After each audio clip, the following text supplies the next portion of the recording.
I wasn't looking for love, not really. At 28, I was a rising star at my finance firm. Spreadsheets were my love language, and my cubicle felt more like home than any bar or dating app ever could. Then came Sarah's rooftop party. Sarah, my coworker and best friend, had a knack for dragging me out of my comfort zone. This time, it was a mixed crowd, a bunch of artists and musicians Sarah knew, and a few of the more normal people from the office. That's where I saw him. He was arguing, well, more like playfully sparring, with a guy over the best way to restore a brick building. He was tall and lean, with kind eyes and a mess of dark brown hair that looked like he just ran his fingers through it. He wore a worn leather jacket over a faded t-shirt that probably had a band logo I wouldn't recognize. The opposite of my usual button-down and slacks crowd, but something about him drew me in. So, you think slapping a fresh coat of paint on history is a good idea? He was saying, a playful smile on his face. The other guy, a stocky dude with a shaved head, rolled his eyes. Hey, it preserves the structure, right? Yeah, but it erases the character. The guy in the leather jacket countered. The cracks and the wear, that's what tells the story. I found myself walking closer, drawn to their easy banter. Just then, Sarah appeared beside me, a mischievous glint in her eyes. Amelia, this is Mark, she said, nudging me forward. Mark, this is Amelia, the spreadsheet wizard I was telling you about. Mark turned, his smile widening when he saw me. Spreadsheet wizard, huh? Sounds impressive. It pays the bills, I replied, feeling a blush creep up my cheeks. But I can also hold my own in a conversation that doesn't involve amortization schedules. I winked at Sarah, who snickered. Challenge accepted, Mark said, his voice warm and inviting. So, Amelia the spreadsheet wizard, what do you think about preserving history? We ended up talking for hours, about everything and nothing. He was an architect, passionate about restoring old buildings and giving them new life. I told him about my crazy hours at the firm and the satisfaction of closing a big deal. There were no awkward silences, just a comfortable flow of conversation that felt effortless. As the night wound down, we found ourselves standing by the railing, overlooking the city skyline. The air was cool, and goosebumps prickled my arms. This was fun, I admitted, surprised by the slight tremor in my voice. Yeah, he agreed, his gaze fixed on the glittering cityscape. I wouldn't mind doing this again sometime. Me neither, I blurted out before I could overthink it. We met with Mark's parents, Martha and Arthur, at a fancy restaurant they picked. The conversation flowed easily enough, at first. We talked about the wedding plans, the venue I'd booked, a beautiful old converted library, and the caterer I was stressing over. Turns out organic, locally sourced canapés are a pricey business. Then, things took a weird turn. Martha, mid-bite of her lobster bisque, which she pronounced bisky with a forced accent, suddenly fixed me with a steely gaze. So, Amelia, she said, dabbing her lips with a napkin, Mark tells me you work in finance? Yes, I'm a financial analyst at a large firm downtown, I replied, unsure where this was going. Analyst, huh? Sounds important, Arthur chimed in, his voice booming across the table.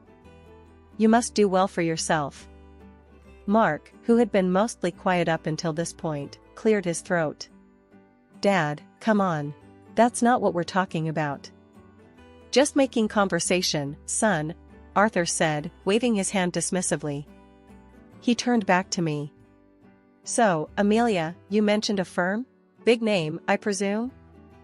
I told him the name of the firm, a global player in the financial world. A satisfied smile spread across Martha's face. Excellent, she declared. And you say you do well for yourself? Investments? Stocks? That kind of thing? Yes, I manage a portfolio, I replied, feeling increasingly uncomfortable.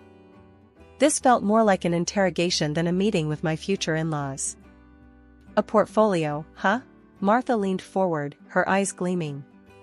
How much are we talking about here, dear? My jaw dropped. This was outrageous. Nobody, not even family, asked questions like that. I glanced at Mark, hoping he'd step in, but he just avoided my gaze, fiddling with his breadbasket. "That's really personal information, Mrs. Miller," I said, forcing a smile. "Oh, come on, honey," Martha huffed. "We're practically family now. Isn't that right, Mark?" Mark mumbled something non-committal, his cheeks flushed pink. I decided to take matters into my own hands. "Look," I said, trying to keep my voice calm. "Money isn't everything. Mark and I love each other, and that's what matters most." "Love is great, sweetheart," Arthur chimed in again. "But let's face it, love doesn't pay the bills." I took a deep breath. This dinner was turning into a disaster. "Maybe we should stick to talking about the wedding," I suggested, hoping to change the subject. The next morning, I called my grandma. As soon as I hung up with her after recounting the dinner with Mark's parents, a wave of doubt washed over me. Her words, "greedy and selfish people," echoed in my head. But I brushed it off. Grandma could be a bit old-fashioned sometimes.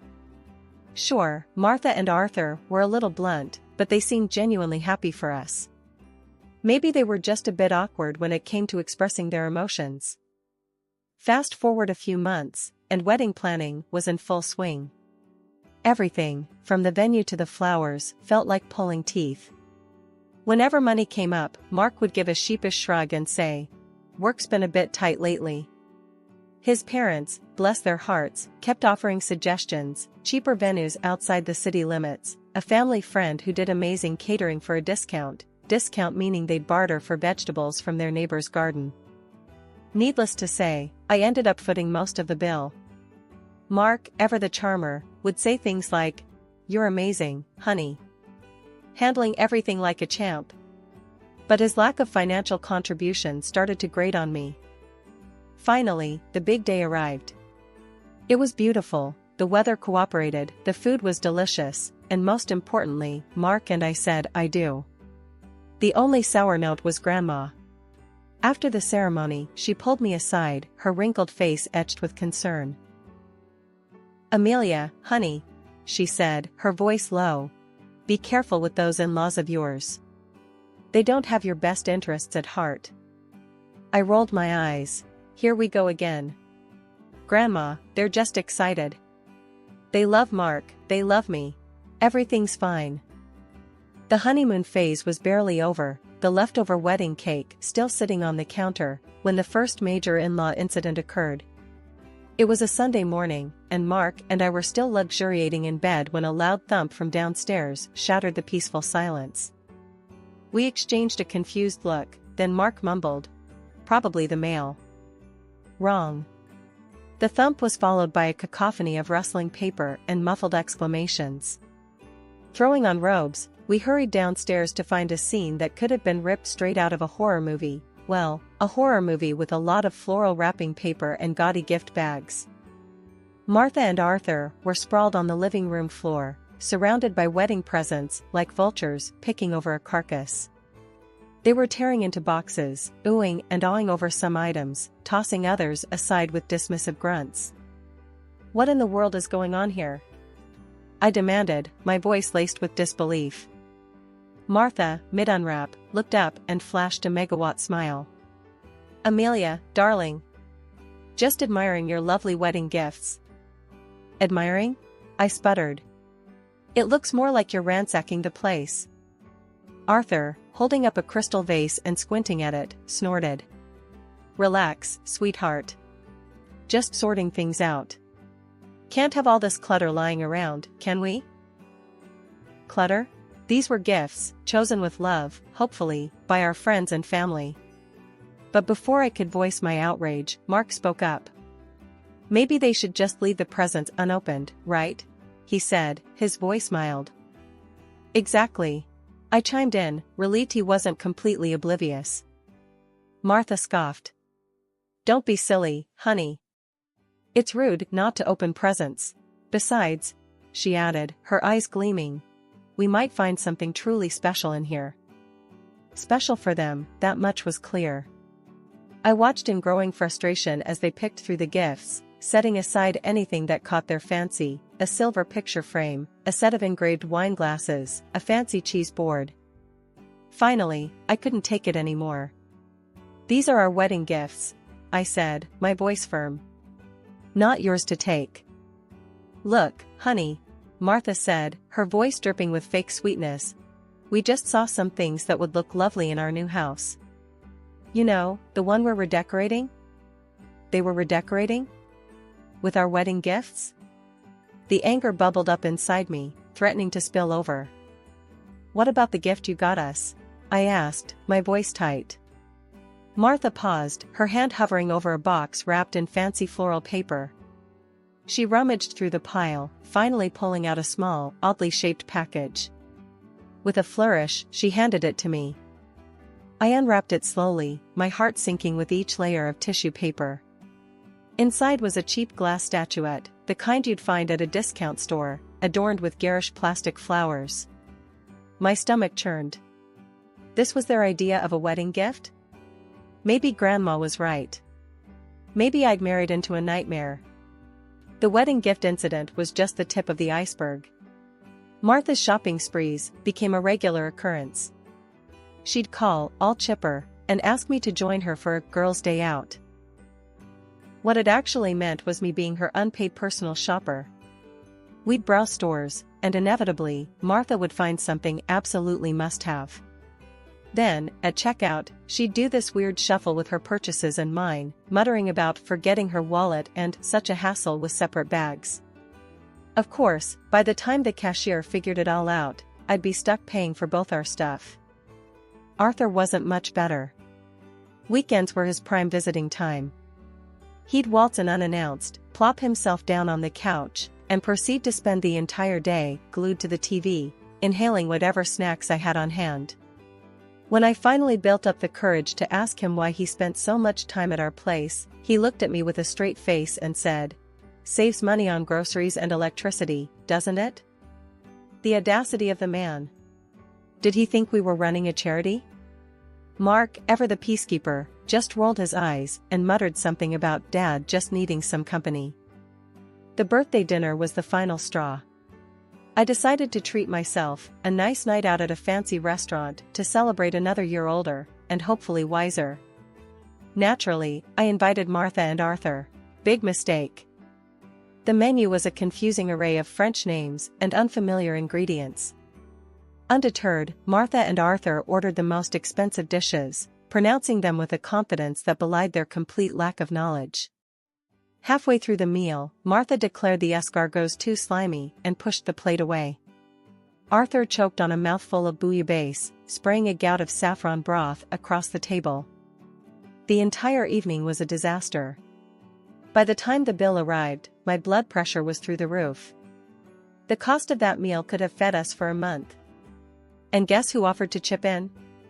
Nope, not Mark. He just sat there, oblivious, while I choked out a strained thank you to the waiter and reached for my credit card. Back home, fuming and frustrated, I finally confronted Mark. "How can you just let your parents walk all over you like that?" I demanded. "Come on, babe," he said, dismissive. "It's not a big deal. They're just, like that." Like what? Selfish and entitled? "Mark, this isn't okay." He sighed, running a hand through his hair. "Look, I love you, but you gotta pick your battles. My parents are, well, my parents. They're not gonna change." Maybe he was right. Maybe I had been naive, hoping to change them, to somehow mold them into the in-laws I'd always dreamed of. But the reality was staring me in the face. Martha and Arthur were who they were, and that wasn't going to change. The birthday dinner debacle was a turning point, but not the end. The in-law gift-giving strategy became painfully clear: shower us with cheap, impersonal trinkets on holidays and expect extravagant presents in return. A framed picture of a lighthouse for Christmas? Try a top-of-the-line espresso machine for Mother's Day, according to Martha's order. Any hint at the unbalanced value of gifts resulted in a lecture about family and not keeping score. My grandma, bless her soul, wouldn't dream of asking for anything. Every time I'd inquire about a holiday gift, she'd brush it off with "Honey, I have everything I need. Just come visit, that's all that matters." Meanwhile, Martha and Arthur treated gift-giving like a competitive sport. They'd show up unannounced, a triumphant glint in their eyes, brandishing their latest treasures. A chipped ceramic fruit bowl for Christmas? A set of mismatched oven mitts decorated with faded cartoon cats for Valentine's Day? Each offering felt like a slap in the face. The final insult came on Thanksgiving. This year, I'd opted for a quiet night in, just Mark and me, maybe order some takeout and watch a movie. But of course, Martha and Arthur had other plans. They barged in, laden with shopping bags, their faces plastered with self-satisfied grins. "Happy Thanksgiving, sweetie," Martha trilled, thrusting a brightly wrapped package at me. I unwrapped it with a sinking feeling. Inside was a gaudy scarf, the kind you might find at a gas station gift shop. Flowers were fake plastic, the fabric felt like sandpaper against my skin. "It's perfect, isn't it?" Martha beamed. "Matches your new coat perfectly." I forced a smile. The coat in question was a vintage find I'd scored at a thrift store. The scarf, well, it clashed spectacularly. "Thanks, Martha," I mumbled, trying to hide my disappointment. Arthur, meanwhile, was holding up a small box. "And for you, son," he declared, "a little something to help you unwind after a long day at work." Mark's eyes lit up. He eagerly tore into the box, revealing a pack of cheap drugstore cigars. The kind that smelled like dirty ashtrays and regret. "Thanks, Dad," he said, a genuine smile spreading across his face. That was it. The final straw. Here I was, staring at a birthday gift that insulted my taste and a husband who seemed more excited about a pack of drugstore cigars than his wife's well-being. The anger simmered inside me, threatening to boil over. But instead of exploding, I did something completely unexpected. I took a deep breath, forced a smile, and thanked them for the lovely gifts. A glimmer of hope arrived in the form of my work performance. I landed a coveted quarterly award, a hefty bonus that practically screamed, "Celebrate." Venice, with its romantic canals and rich history, had always been a dream destination. Knowing I spoke fluent Italian sealed the deal. This trip, I decided, would be a chance to reconnect with Mark, to escape the suffocating grip of his parents for a while. Except news travels fast, especially bad news to eager ears.